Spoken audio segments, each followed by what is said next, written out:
জুবিনদাৰ আমি দেখিছোঁ যে চাৰ্জশ্বিটখন দাখিল কৰিলে, চাৰ্জশ্বিটৰ পৃষ্ঠাবোৰ ওলাইছে। পৃষ্ঠাত আমি দেখিছোঁ যে জুবিনদাক চৰিত্ৰ হনন কৰিবলৈ বিচৰা হৈছে এক।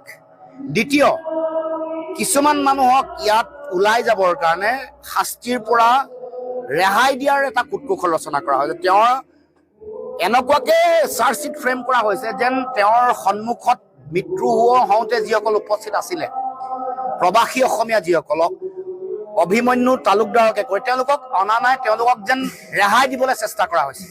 অথচ মূল মৃত্যুৰ সময়ত উপস্থিত থকা সকলো মানুহকে তদন্তৰ আওতালৈ আনিব লাগিছিলে, তেওঁলোকক চাৰ্জশ্বিটত তেওঁলোকক পাৰ্টি কৰিব লাগিছিলে। নকৰা কথাটোৱে স্পষ্ট ৰূপত প্ৰমাণ কৰিছে যে মুখ্যমন্ত্ৰী আচলতে কাৰোবাক খেনুক দেখি ৰন্ধা বঢ়া, খেনুক দেখি দুৱাৰ মৰা নীতি ইয়াত আছে।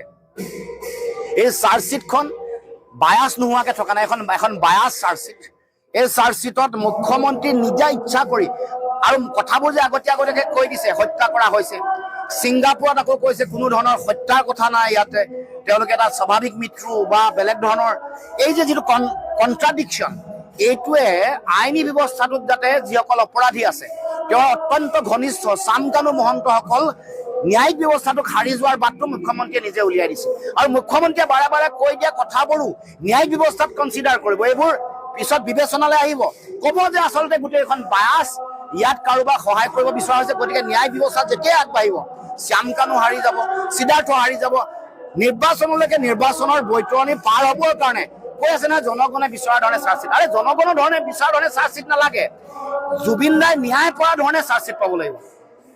জনগণে যি টি বিচাৰিব পাৰে, জনগণে ৰাজহুৱাকে ৰাজপথত শাস্তি দিবলৈও ক'ব পাৰে, কিন্তু দেশৰ সংবিধান ন্যায়পালিকাই যি কৈছে, এই যে ছিংগাপুৰত থকা যিসকল আছে ব্যক্তি, যিসকল দোষী, তেওঁলোকক কিয় ধৰা নাই, এই প্ৰশ্নবোৰ আহিছে। জনগণে সন্তুষ্ট হোৱাতকে জুবিন দাই প্ৰকৃত ন্যায় পোৱাকে, আৰু তেওঁক কৈছে নহয় 8 বছৰ আগৰ পৰা হত্যাৰ ষড়যন্ত্ৰ কৰিছিলে, সেইসকল কোন?